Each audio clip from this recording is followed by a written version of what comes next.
SC Odisha class 10 रो द्वितीय अध्याय स्वतंत्र ओडिशा प्रदेश गठन रो 2024 नु नेकरी 2014 तक जेन जेन हाईस्कूल परीक्षा रो वार्षिक हो कि सप्लीमेंटरी हो क्वेश्चन आमर पड़ीचे से विषय रे आमे इनु डिस्कशन करमा।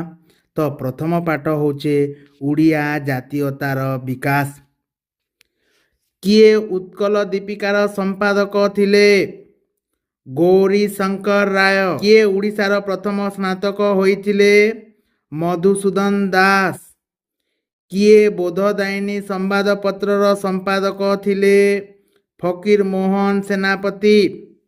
केबे कटकर कलेक्टर बंगला भाषा को सरकारी भाषा रूपे स्वीकृति देइथिले?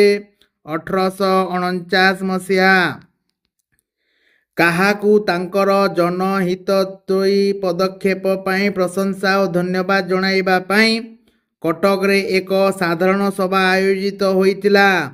टी रेवेन्सा। किए उड़ीसार स्वाधीन हिंदू राजा थिले? मुकुंद देव। लॉर्ड रिपनकर द्वारा प्रवर्तित केउ व्यवस्था उड़िया मानक मध्यरे राजनैतिक सचेतनता जाग्रत कराई थिला? स्थानीय स्वायत्त प्रशासन व्यवस्था। 1868 मसीह फकीर मोहन को संपादना रे केउ संवादपत्र प्रकाशित होइथिला? संवाद वाहिका।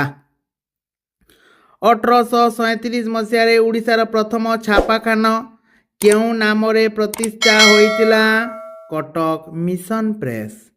1882 रे भाईसराय रिपन को धन्यवाद जणाइबा पाई केउठारे एक विराट साधारण सभा होइथिला?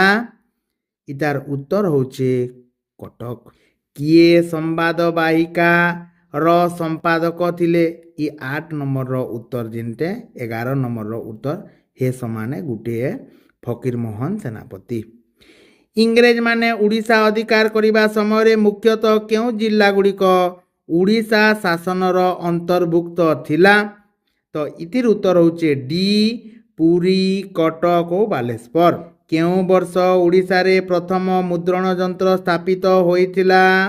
1837 मसीहा रे। 1949 मसीह रे कटक रो कलेक्टर केउ भाषा को सरकारी भाषा रूपे स्वीकृति प्रदान करिथिले? 14 नंबर जिन अच्छे इतिर 4 नंबर हे क्वेश्चन है सेम है रिपीट होइछे। तो इतिर उत्तर होचे बंगला। उत्कल हितवादिनी सभा केउठारे गठन करा जाइतिला? इतिर उत्तर होचे ब्रह्मपुर। नेक्स्ट होचे टिके मेदार कटि जाइछे। सम्बलपुर हितश्रेणी केउठारे प्रकाश पाउथुला? इटा बामंडा है। उत्तर आमर होचे बामंडा। उत्कल सभा केबे गठित होइतिला? उत्कल सभा 1882 मसीह रे गठित होइतिला। सम्बलपुर हितश्रेणी पत्रिका संपादक किए थिले? नीलमणि विद्यारत्न। उत्कल दर्पण केउठारु प्रकाशित हेउथुला? बालेश्वर। केउ माने फारसी भाषा को उड़ीसार राजभाषा रूपे मान्यता देइथिले? मरहट्टार सेनापति माने मरहट्टा माने। टी रेवेन्सा किए थिले? टी रेवेन्सा कटकर कमिशनर थिले। किए उत्कल दीपिकार संपादक थिले? गौरी शंकर राय।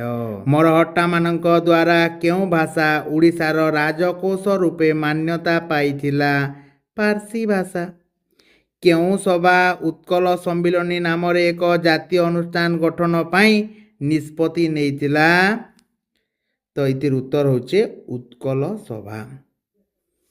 ओबियानमा वीडियो तार नेक्स्ट चैप्टर द्वितीय पाठ उत्कल सम्मिलनी गठन।